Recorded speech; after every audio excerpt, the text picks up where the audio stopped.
एक समय की बात है, देवताओं के बीच यह चर्चा उठी कि भगवान शिव और माता पार्वती के दोनों पुत्रों गणेश जी और कार्तिकेय जी में सबसे श्रेष्ठ कौन है।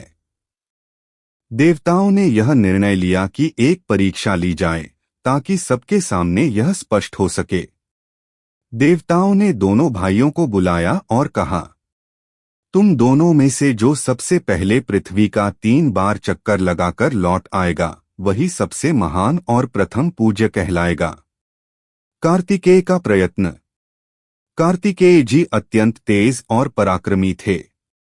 वे तुरंत अपने वाहन मोर पर सवार हो गए और पूरी शक्ति लगाकर पृथ्वी का चक्कर लगाने निकल पड़े।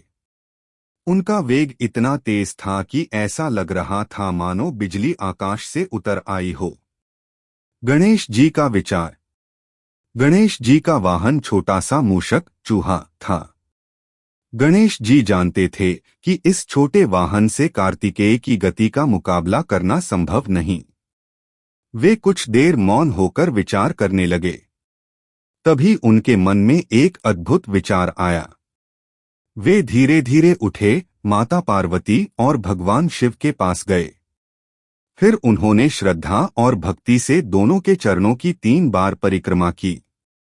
गणेश जी फोल्डेड हैंड्स और बोले, मेरे लिए समस्त संसार मेरे माता पिता के चरणों में ही समाहित है। उनकी परिक्रमा करना ही संपूर्ण पृथ्वी का परिक्रमा करने के समान है। देवताओं का निर्णय। जब कार्तिकेय लौटे तो उन्होंने देखा कि गणेश जी पहले से ही बैठे हुए हैं। देवता और ऋषिगण गणेश जी की बुद्धिमानी पर मुग्ध हो गए।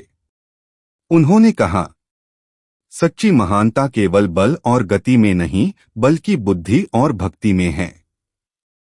गणेश जी ने माता पिता को ही संपूर्ण जगत मानकर उनकी परिक्रमा की, इसलिए वे वास्तव में सबसे श्रेष्ठ हैं। आशीर्वाद।